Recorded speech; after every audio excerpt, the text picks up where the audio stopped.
Olá pessoal, estamos de volta para terminar as nossas apresentações com o tema final, que está voltado então naquilo que vai ser nível. Também é uma variável do processo.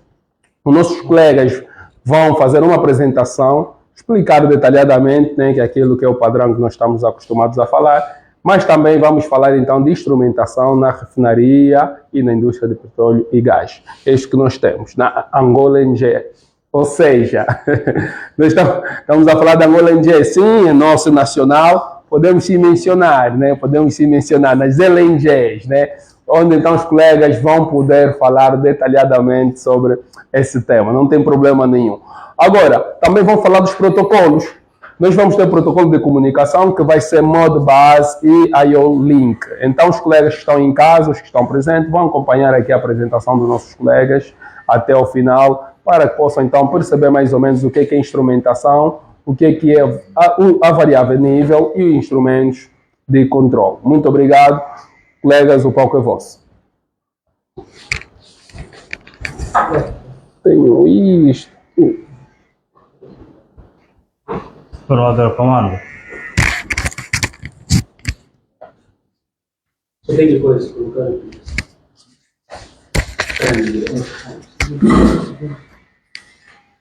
Como é que se monitora? Como é que se monitora? Não. Como é que se monitora? Eu só tenho coisa. Delegado, como é que se monitora? Avançar, recuar. Já nunca ouvi isso também, isso é rápido, isso é básico.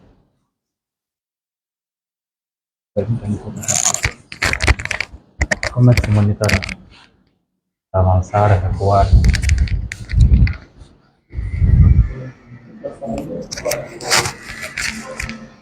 Avançar, recuar. Aí, meio. Boa tarde, colegas que nos acompanham aqui na IDAP, caríssimo formador e caríssimos telespectadores que nos acompanham daqui de casa. Nós somos o quarto e último grupo da apresentação de hoje e trazemos como tema nível na indústria, instrumentação na indústria Angola NG e protocolos de comunicação Modbus IO-Link.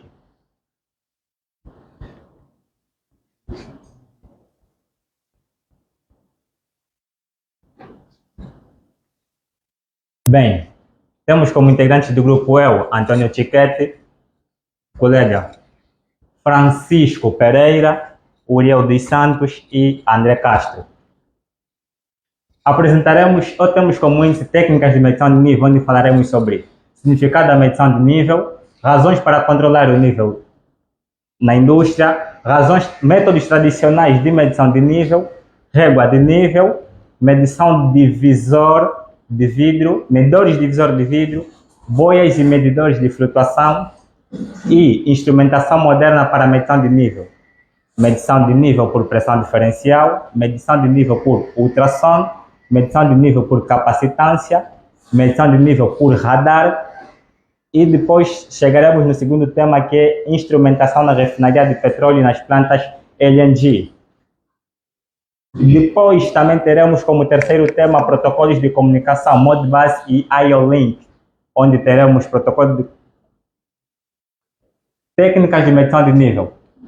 Significado de nível. Em instrumentação, o nível é a altura ou profundidade de um produto em um recipiente ou reservatório, em tanque ou processo industrial.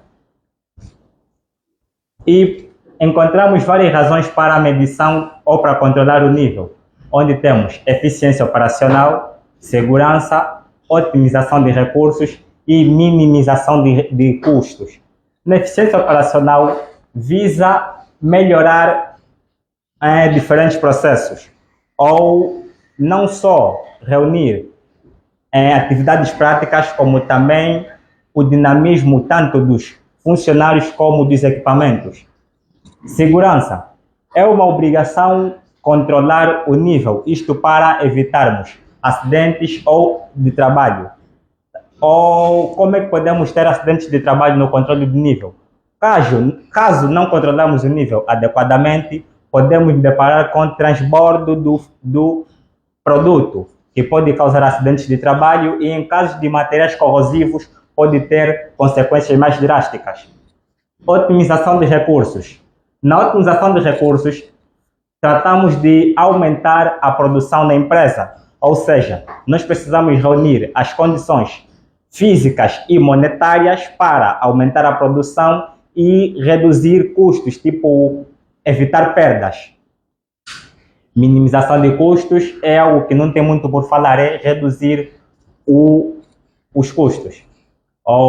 Sim. Depois temos métodos tradicionais de medição de nível.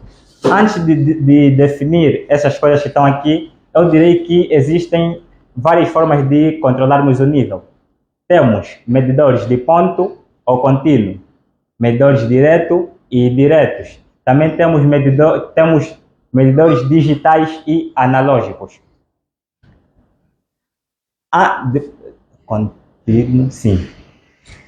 Quando falamos de medidores contínuos ou digitais, estamos a falar de medidores on-off. Contínuos, estamos a falar de subida gradual.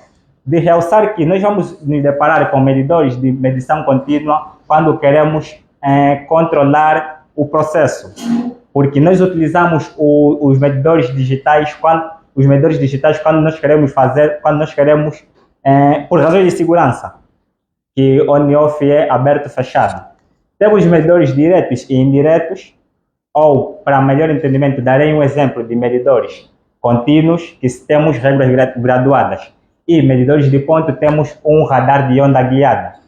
Medidores diretos e indiretos. Os diretos, estamos a falar de medidores que são apropriados para a medição daquela grandeza ou variável. E os medidores indiretos são medidores que adaptamos para a medição daquela grandeza ou variável. Por exemplo, na medição de nível, para a medição indireta, temos o transmissor diferencial de pressão, porque ele é específico para a medição de pressão, mas nós adaptamos para a medição na variável nível. E para medição direta, posso mencionar um radar de onda guiada, que é específico para a medição dessa variável. Depois temos o digital, sim, contínuo, descontínuo, ou gradual, analógico, digital. Depois temos Haltão. Vai falando. Fala só. Você pula. São três, não fiz parlamento. Fala só, são três. Também sim. Yeah. Sim. Fugiu pela mente o terceiro item que posso mencionar mais tarde. Vou lá recapitular, ou lembrar mais tarde. Régua de nível. A régua de nível é um medidor... era o de contato ou sem contato. Quando é que nos deparamos com um medidor de contato? Nos deparamos com o medidor de contato quando o medidor entra em contato direto com a variável a ser medida. Por exemplo, temos uma régua graduada, porque ele será inserido no tanque quando medirmos aquele determinado produto. O sem contato é um medidor que não entrará em contato direto com o fluido. Isto ali podemos mencionar um radar de onda guiada que instalamos no cimo dos tanques para fazer a medição. Temos aqui régua de nível. É uma medição direta utilizando regras graduadas, permitindo a leitura do nível do líquido, como em tanques de pequeno porte e aplicações mais simples. Ele é um medidor direto, de contato e contínuo, ou seja, temos a subida gradual. Ele é utilizado em sistemas analógicos para o controle do sistema. O princípio de funcionamento deste medidor, ele normalmente é instalado em tanques transparentes, onde poderemos ver a olho nu a medida exata do produto, que normalmente é utilizado para medir fluidos. Medidores de visor de vidro. Tubos de vidro transparentes instalados verticalmente, onde o nível do líquido é visualmente observado. utilizado em processos industriais que requerem uma observação direta. Como é que faremos a instalação deste medidor? Ele tem uma abertura, uma entrada que lhe fará que na instalação entrará em contato direto com o fluido na base do fluido, para medirmos na base do fluido. E temos o outro orifício que instalamos na parte de cima do reservatório. Ele é um medidor direto, porque entra em contato direto com o fluido, é contínuo, porque nós vemos nós controlamos gradualmente o fluido, e normalmente é utilizado em sistemas analógicos para o controle do fluido. Sem mais preâmbulos, o meu colega falará sobre boias e medidores de flutuação. Aqui? Não, a ver. Anda aqui? Boa tarde. Daqui quem fala é o Francisco Mungongo Pereira. Então vou começar a explicar sobre boias flutuadoras. A boia flutuadoras é um instrumento indireto, conforme o meu colega Tiquete disse, que entra diretamente em contato com o fluido. Como nós podemos ver aqui, essa boia flutuadora, ela faz dois movimentos. O primeiro movimento que ela faz é a subida e a descida. Quando ela faz o movimento da descida do nível do fluido, né, automaticamente o processo é aberto. E quando ela faz a subida do fluido, automaticamente ela fecha o seu contato. E temos aqui uma boia elétrica. Praticamente ela tem o mesmo funcionamento com a boia flutuadora. E temos aqui o level switch. O level switch também é um instrumento mecânico que ela entra em contato também com o fluido. E logo, sim, está aqui. Esse é o level switch. Ela aqui está a indicar que o fluido do tanque está baixo. Quando o fluido sobe, ela aqui está a indicar que o fluido está alto, e logo ela fecha o seu contato. Também temos aqui a nossa boia, que é esta. A nossa boia, que é esta. Ela fica normalmente assim. Quando ela está abaixo, ela quer dizer que a bomba está ligada. E quando ela sobe, a bomba, ela fecha o seu contato. E ela tem 3 condutores. Tem um condutor marrom, que é este aqui, o castanho. E temos o condutor azul, e temos esse condutor preto. Como é que ela é ligada? Ela tem, pelo que eu vi, ela tem dois tipos de ligação, mas depende como nós vamos ligar. Se nós montamos ela numa banheira enorme, nós podemos fazer a ligação do o positivo com o negativo. O positivo vai ser ligado diretamente para a fonte, e o negativo vai ser ligado diretamente para a bomba. Então, neste caso, quer dizer que o condutor marrom vai ser isolado. Mas se nós queremos montar em um tanque industrial, nós vamos utilizar o fio marrom e isolando o fio azul. Nesse caso, vai ser o fio marrom como positivo e o fio preto como negativo. Como está explícito aqui, utiliza-se a boia ou dispositivo de flutuação que se move verticalmente conforme o nível do fluido, amplamente empregado em tanque e reservatórios para indicar visualmente o nível. Desculpa, avança aqui. Vai que Vai ainda avançar. eu estava trazendo a emoção. Desculpa. Yeah.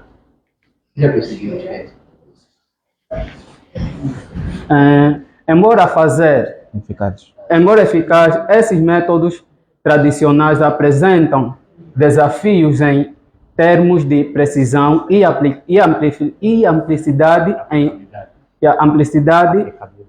e aplicabilidade em ambientes industriais mais complexos. Com o avanço tecnológico surgiram métodos mais sofisticados para superar esses limites. O que está a dizer que a técnica de medidor de nível, o que acontece? Acontece o que para nós podermos controlar o nível, ou tivermos um nível totalmente controlado, nós tínhamos que se inventar, ou bem dizer, novas tecnologias para poder medir o nível, para ter o melhor controle desse mesmo nível.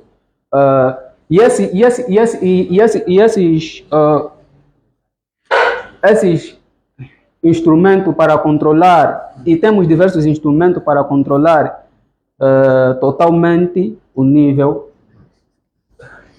Temos aqui o transmissor de pressão, sensor ultrassônico e radar de ondas guiadas. Temos aqui, esse mambo é pesado, é? Temos aqui o sensor ultrassônico. Como é que ela é montada? Esse sensor ultrassônico é montado no tanque, na parte superior do tanque. Ela emite um sinal radiativo ou ultrassônico. E ela emitindo esse sinal entra diretamente em contato, ou reflete, entra diretamente em contato com o fluido e reflete o sinal e manda diretamente para o sensor ultrassônico. Acho que esse é do jeito que ela funciona mais ou menos assim. E temos aqui o radar de ondas guiadas. O radar de ondas guiadas, ela trabalha com eletromagnetismo. E para ela poder fazer a leitura desse mesmo fluido, o fluido tem que ser razoável, tem que estar razoável. E ela estando razoável, ela consegue fazer a leitura deste mesmo fluido. Mas algo bonito que eu vi acho que os dois não têm nenhuma diferença. A única diferença é que esse médio fluido de ondas, médio fluido de eletromagnetismo e o sensor ultrassônico médio fluido por ondas magnéticas ou ondas sonoras. Acho que vou passar a questão no colega André, que vai falar, Uriel, que vai falar bem desse transmissor de pressão. Bem, obrigado pela palavra que me é cedida pelo colega Francisco. E vou falar sobre o medidor de pressão diferencial. Bem, baseia-se na diferença de pressão entre o ponto de referência no fundo do tanque e a superfície do fluido. Como podemos ver mesmo cá na imagem, temos o transmissor já montado. Baseia-se o ponto de baixo do tanque, onde vai ter toda a pressão, e a parte de cima, ou seja, parte alta e a parte baixa da pressão dentro do tanque. A pressão é convertida em um sinal elétrico proporcional ao nível do líquido. Ao vermos, sendo a pressão fazendo pressão na parte alta, esse sinal é convertido em sinal elétrico para mandar para um outro controlador. E temos cá a fórmula que demonstra como é que podemos calcular essa mesma pressão diferencial, que é a pressão alta menos a pressão baixa, que será igual à variação da pressão, que será igual a densidade vezes a gravidade e vezes a altura. Bem, e cá temos, como os colegas anteriores falaram, temos várias configurações de medidores diferenciais de pressão. E cá temos um em que está com ele acoplado um manifold. Cá está ele, né? Esse é um transmissor diferencial em que está com ele acoplado um manifold, em que nele próprio podemos fazer o bloqueio e equalização do fluido. No mesmo, no outro em que temos aqui à direita, bem, com ele tem duas partes que parecem flanges e neles são acoplados no tanque, um na parte de cima, ou na parte superior do tanque, e outro na parte de baixo, lendo assim a pressão alta e a pressão baixa.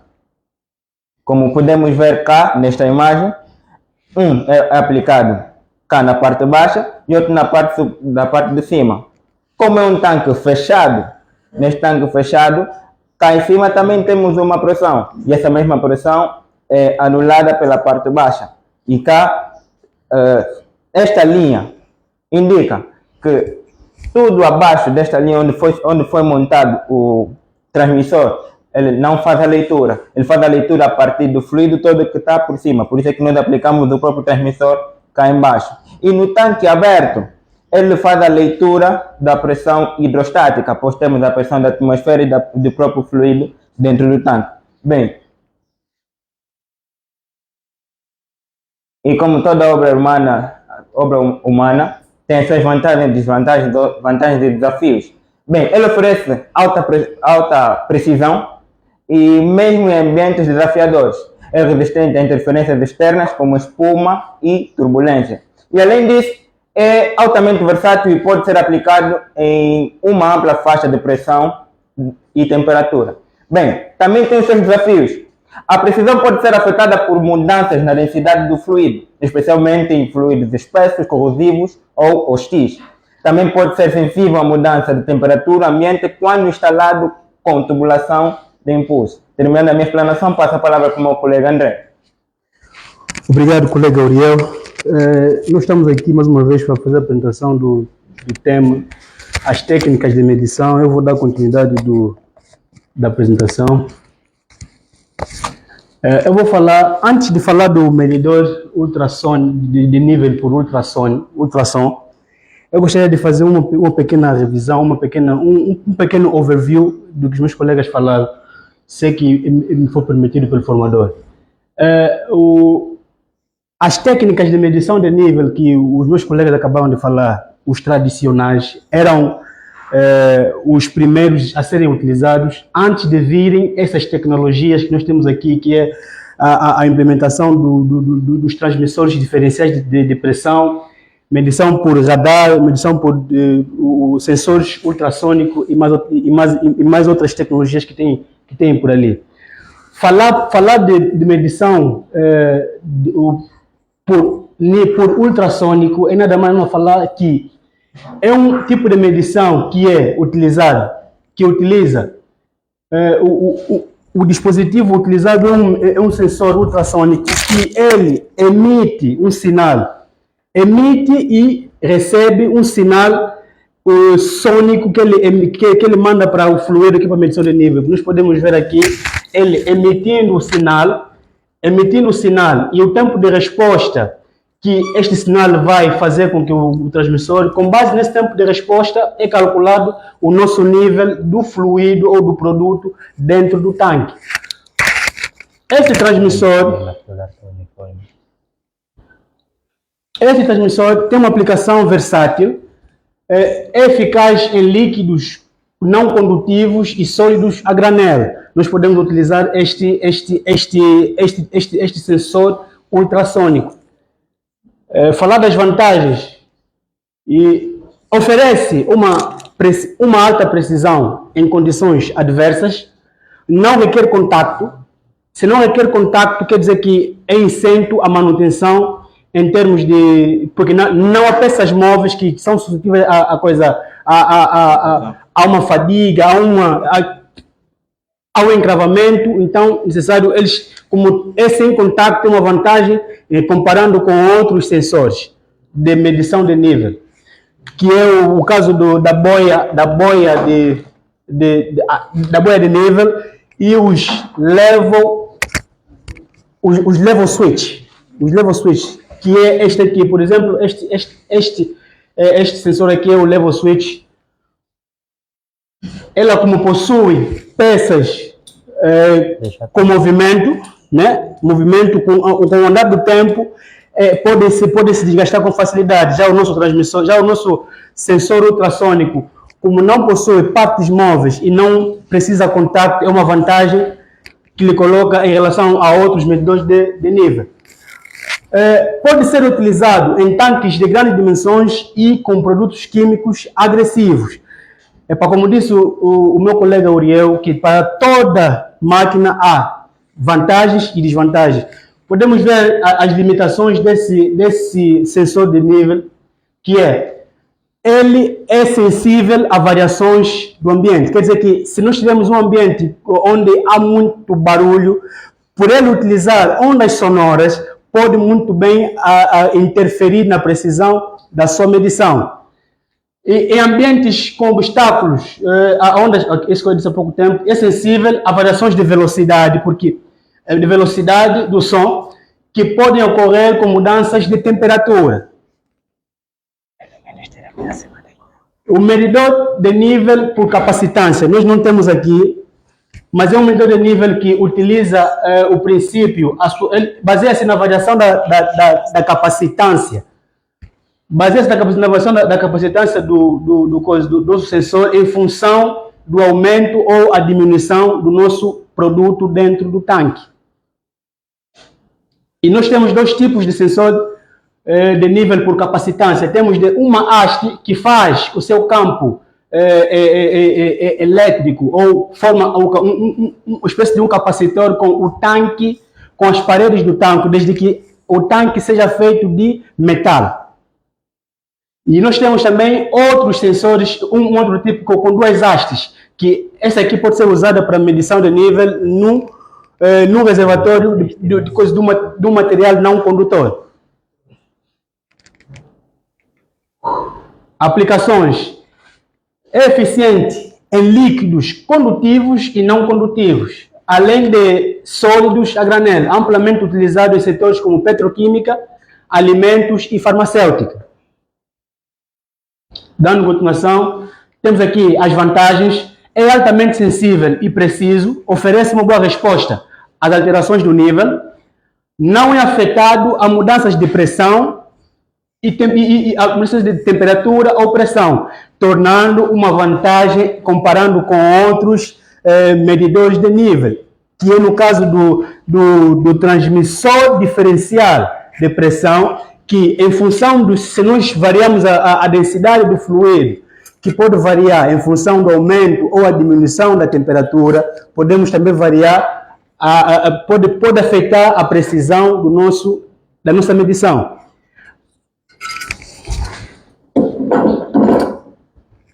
Não é afetado,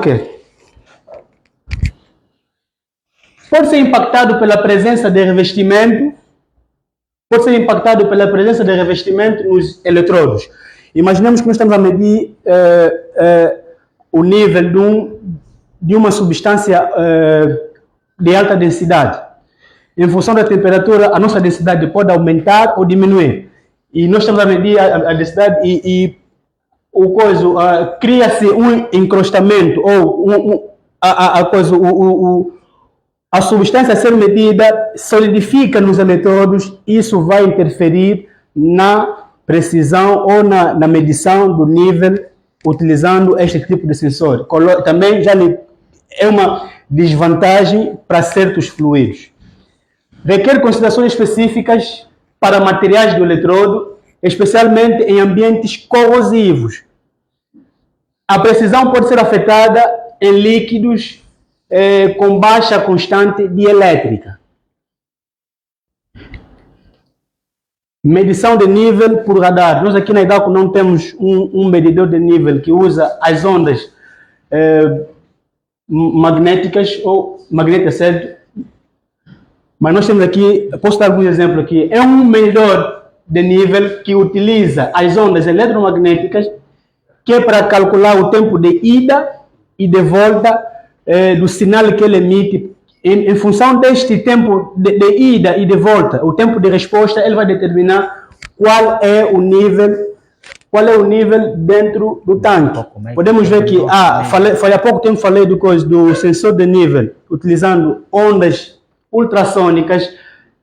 Parece que tem o mesmo princípio de funcionamento, mas só que um utiliza ondas sonoras e o outro utiliza ondas eletromagnéticas. O que difere entre elas é a frequência. É amplamente utilizado em indústrias petroquímicas, químicas e tratamento de água. É ideal em tanques altos e ambientes adversos. Temos aqui esta vantagem. Oferece um grande alcance de medição e precisão, mesmo em condições desafiadoras. Não requer contato, uma outra vantagem. Não requer contato.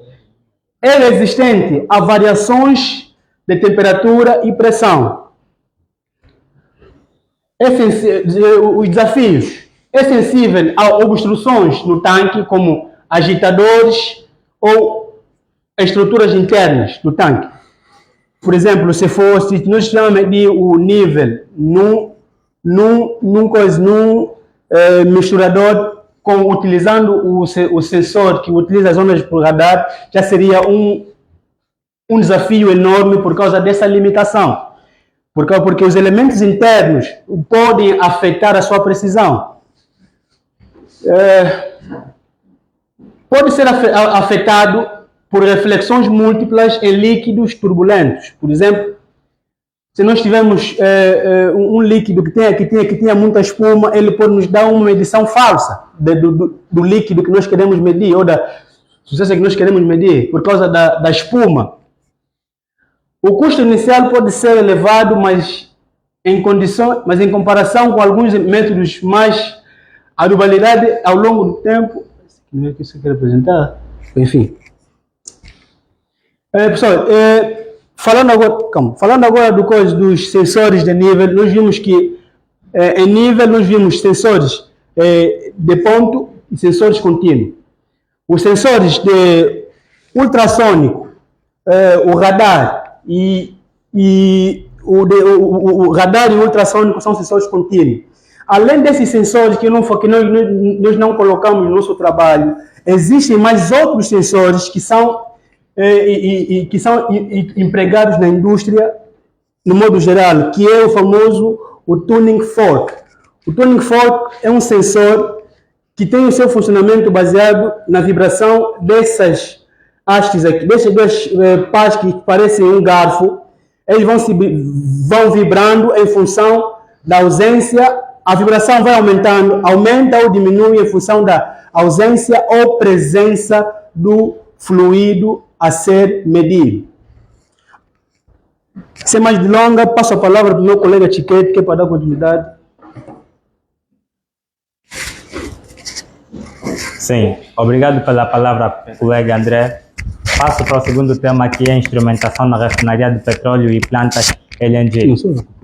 A instrumentação desempenha um papel crucial na operação, segurança e na operação segura e eficiente das refinarias de petróleo e plantas LNG. Essas instalações altamente complexas dependem de uma variedade de instrumentos para monitorar, controlar e garantir a integridade dos processos. Temos aqui um PNID para explicar como pode, ou o papel de um instrumentista, ou como podemos impregnar a instrumentação nas refinarias de petróleo.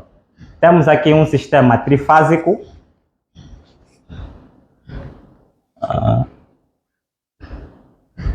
Temos aqui um sistema trifásico em que nós temos aqui fase inlet, que é three-phase inlet, que é três entradas, ou três fases de entrada, onde nós colocaremos o crude, que chegando num reservatório trifásico, teremos a divisão dos fluidos. Como é que nós como é que acontece a divisão dos fluidos? Isso funcionará segundo a densidade dos fluidos, onde a água mais densa ficará no fundo com 1000 kg metros cúbicos. Depois temos o óleo menos denso que a água, que ficará por cima da água com 700 kg metros cúbicos. E depois temos o gás menos denso que o óleo e a água, que ficará por cima desses fluidos. Bem, explicarei primeiramente como é que funcionará o sistema da parte de cima do sistema trifásico. Nós temos aqui um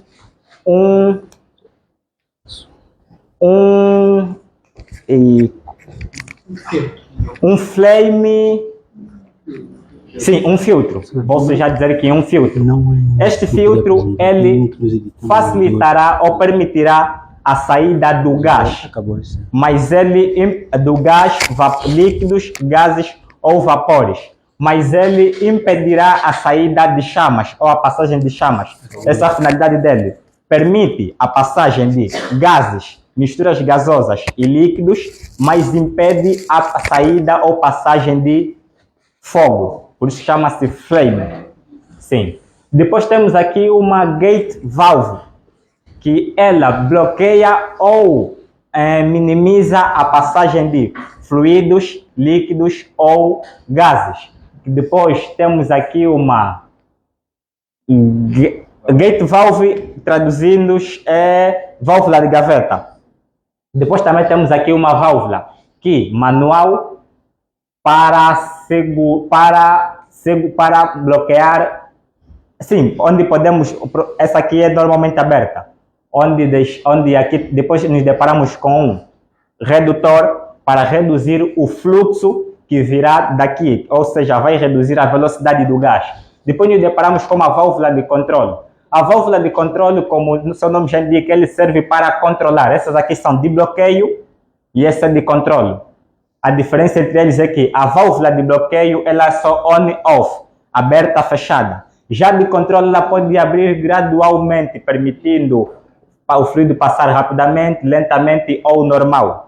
A válvula de controle será acionada por este sistema. Temos aqui um PT, ou Temperate... Sim. Pressure temperatura, que é um transmissor de pressão. O transmissor de pressão, ele vai medir a pressão que temos aqui no cimo do reservatório do tanque, e ele transmitirá um sinal elétrico. Isso aqui simboliza sinais elétricos. Transmitirão sinais elétricos para o control level, um controlador de nível. O controlador de nível, por sua vez, mandará comandos elétricos para acionarmos a válvula de controle. Que, acionando também a válvula de controle, aqui nos deparamos novamente com um redutor para reduzir o fluxo do gás. E aqui temos vapor outlet, ou seja, saída de vapor. Aqui, este vapor terá um outro destino. Vamos lá abordar aqui neste lado. Temos aqui, isto chama-se filtro. Este filtro aqui, o nosso objetivo aqui é permitir a saída da água. Por isso que aqui temos water outlet. Sim, este filtro, como é que funcionará? Ele permite normalmente a passagem da água, mas procurará impedir a saída do óleo.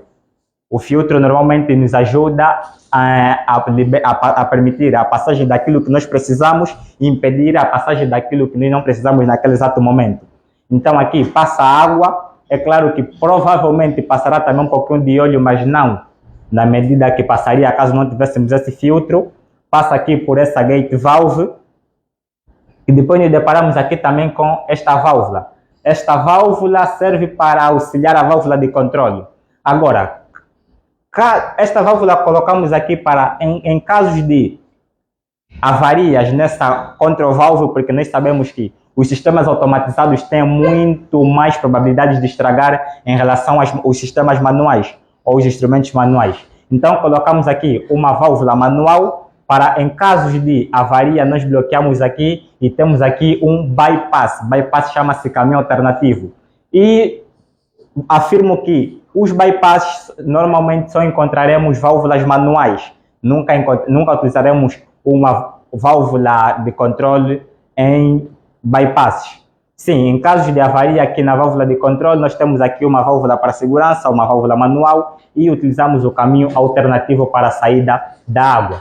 E para o acionamento desta válvula de controle, nós temos aqui o level transmitter, que vai detectar o nível do fluido aqui, que por sua vez manda sinais elétricos ao control level, ao controlador de nível. O controlador de nível, por sua vez, é um controlador, sim. Ele manda sinais elétricos e aciona a válvula de controle. Em caso de a válvula de controle estiver a funcionar normalmente, não utilizaremos o bypass. E dali temos o water outlet, que esta água não sairá totalmente pura. Ela depois sairá e passará para um processo de dessalinização. Temos aqui o outro lado, que é o oil outlet. Neste lado acontecerá o contrário do que acontece no water outlet. Aqui este filtro impede a passagem do óleo e neste filtro impede a passagem do óleo, neste filtro ele impedirá a passagem da água. Ou seja, ele permite normalmente a passagem do óleo e procurará impedir a passagem da água. Temos aqui uma gate valve para reduzir também, ele serve para bloquear ou reduzir a saída da água, porque nós sabemos que um filtro não bloqueia, então nós precisamos de uma gate valve para bloquear a passagem da água. Acontece o mesmo processo que ali, temos uma válvula auxiliar, que é uma válvula manual, para bloquearmos em caso de manutenção, caso a control valve ou válvula de controle esteja variada. Também temos um bypass, que é o caminho alternativo, que normalmente utilizamos uma válvula manual, nunca uma válvula de controle. Uma válvula de bloqueio, sim, uma válvula de bloqueio, ou que normalmente são manuais, nunca uma válvula de controle. Sim, para acionamento desta válvula de controle, temos aqui um level transmitter, um transmissor de nível, que manda sinais elétricos para um control level, ou controlador de nível. E este controlador de nível, por sua vez, acionará a control valve com sinais elétricos.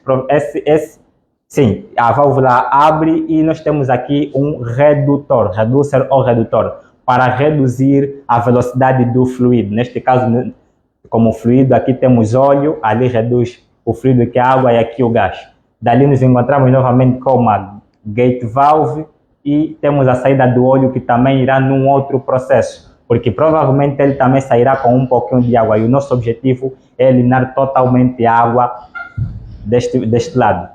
Sendo assim, sem mais delongas, passo a palavra para o colega André, que explicará o próximo processo. Uma vez que o petróleo, o crude, é separado num separador trifásico, as três fases vão para um caminho, cada uma das três fases vão para um caminho diferente dos outros.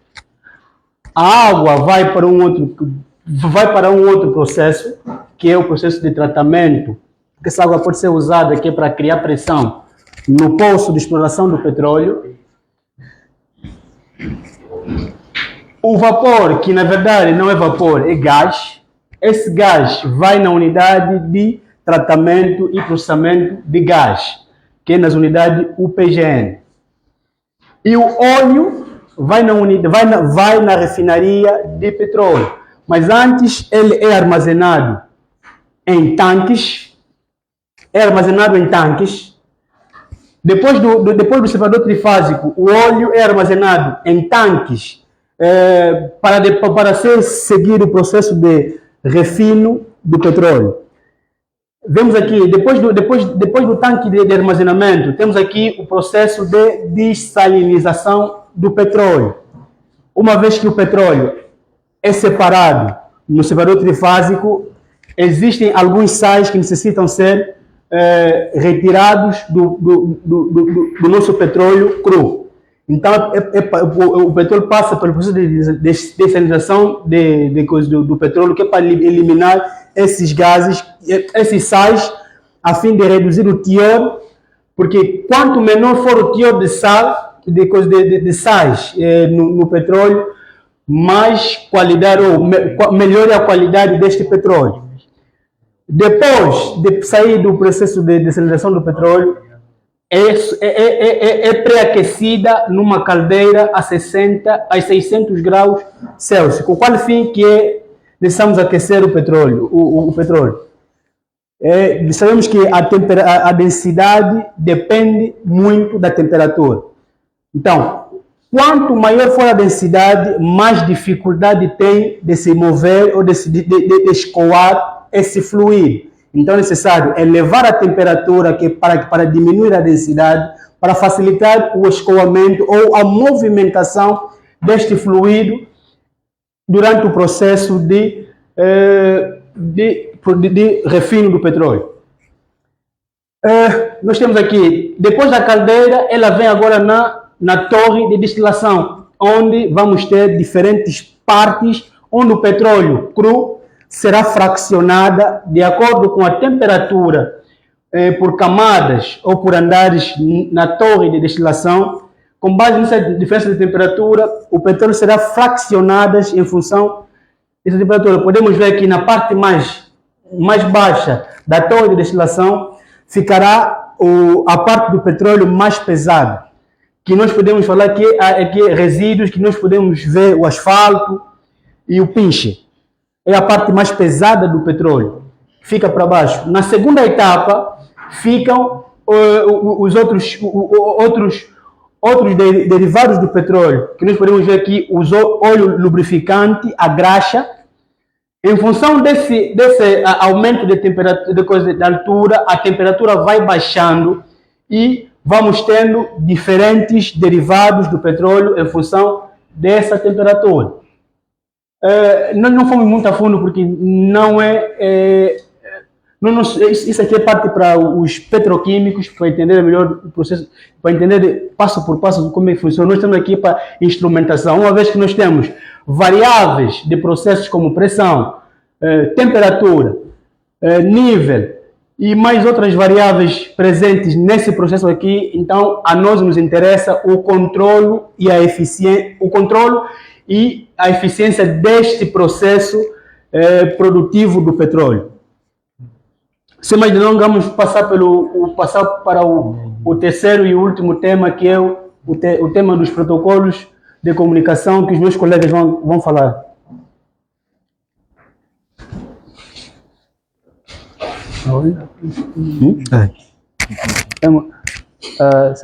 Segunda vez estou de volta. Temos o protocolo de comunicação Modfieldbar e IO-Link. Eu acho que estão a se perguntar o que é protocolo de comunicação Modfieldbar e IO-Link. Modo de protocolo de comunicação e IO-Link é a comunicação entre sensores e entre sensores e Dispositivos. Obrigado. Esses mesmos sensores ou dispositivos entram em comunicação ou para poder melhorar ou para poder dar um resultado final nesses mesmos conteúdos. Temos aqui protocolo de comunicação de Modfieldbar e IO-Link. Ao conceber e colocar a prática em projeto de automação industrial, a seleção cuidadosa de equipamentos não é o único ponto de ser considerado. É essencial pensar em todos os processos necessários para que as máquinas operem conforme desejado.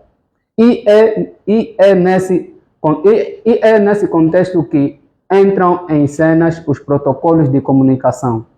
Esses protocolos desempenham o papel crucial de ser o ponto que conecta os parâmetros das ações dos equipamentos de automação, permitindo a execução dos movimentos desejados e gerando uma análise e gerando uma análise abrangente do desempenho do sistema.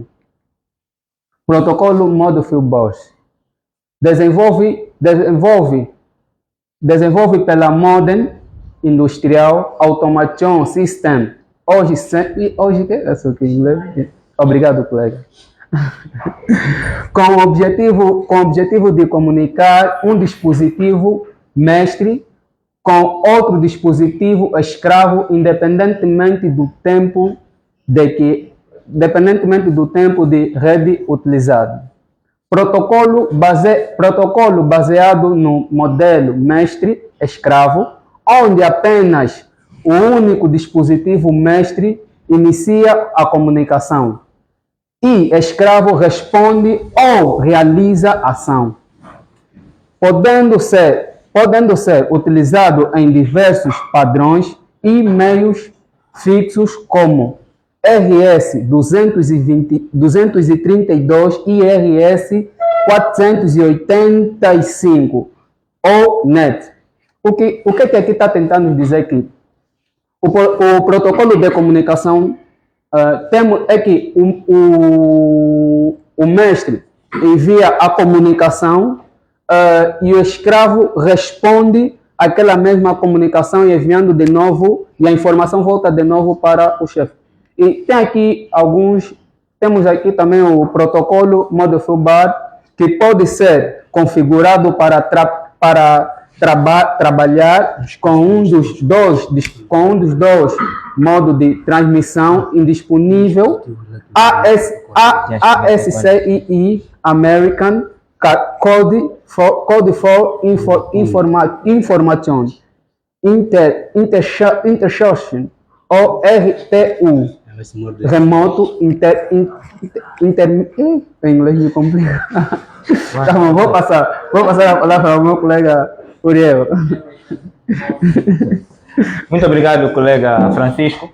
Bem, dando um review do que o colega Francisco estava aqui a falar, é que o protocolo de comunicação modo bus, ele é de que maneira? É de maneira entre o mestre e o escravo, ou em outras palavras, entre o cliente e o servidor. O mestre ou o servidor manda a informação ou a mensagem, mas não fica assim, ele espera uma resposta do servidor ou do cliente. Bem, e temos cá como é que eu posso dizer? Um PLC. Temos cá um PLC, que é tido como mestre, e o mesmo tem os seus escravos, os seus slaves. O mesmo manda informação, como podem ver, mas também espera uma resposta por meio de todos eles.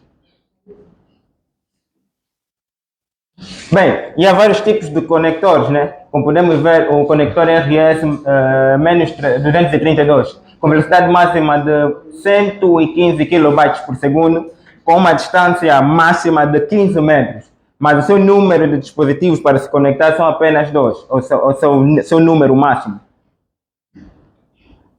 E temos também o RS-485, com a velocidade de 12 megabytes por segundo ou mais, numa distância máxima de 1.200 metros. O número máximo de dispositivos para se conectar são 32. Bem, e aqui falamos do Ethernet, que a velocidade máxima é de 100 megabytes por segundo a 10 gigabytes por segundo, e a distância máxima é de 100 metros a 200 metros. Bem, o IO-Link é a primeira tecnologia mundialmente padronizada que se comunica com o controlador até o nível mais baixo de automação. A sua interface pode ser usada universalmente e é uma conexão ponto a ponto, independentemente do fio de bus utilizado. Bem, e cá podemos ver um dispositivo que utiliza o meio de comunicação do IO-Link. Temos cá um dispositivo que podemos cá ver a sua entrada. Eles são caracterizados pela sua maneira de comunicação, os seus, como é que eu posso dizer, seus cabos, as suas entradas, seus conectores, perdão, obrigado. Os seus conectores são caracterizados por esse cabo. Temos cá na IDAP vários dispositivos que utilizam esse mesmo método de comunicação e podemos ver cá os seus conectores, a sua maneira de ser conectada. Bem, cá temos, podemos assim dizer, dois PLCs que estão conectados de maneira Ethernet, ou internet, de maneira Ethernet, né, com o switch, e esse mesmo switch é alimentado por 24 volts. Esse switch é conectado também, está conectado com os dois PLCs, que é o computador e um outro PLC, está conectado com o IO-Link Master. E o mesmo IO-Link Master também está conectado diretamente com o Ethernet Módulo, ou Ethernet Module. E o mesmo, cá como podemos ver, essas três entradas são de maneira IO-Link, Ethernet, perdão, porque é a maneira como os computadores ou PLC têm as suas entradas Ethernet, que por vezes podemos ver o RJ45, e cá embaixo temos os seus conectores que são mesmo IO-Link, onde nós podemos ver os seus sensores, pode estar conectado com os seus sensores, posicionadores, outros sistemas e outros dispositivos. E cá também podemos ver um outro, não é o Master, mas um outro módulo de IO-Link, em que podemos conectar os dispositivos analógicos ou digitais. Terminando a nossa explanação, passamos a palavra para o nosso formador, Nelson Capitão.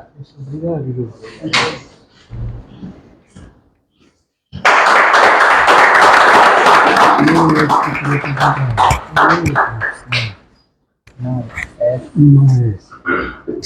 É o outro slide, não é esse aqui. Tem dois lá. Não é esse aqui, beleza. Só. Ó. Só.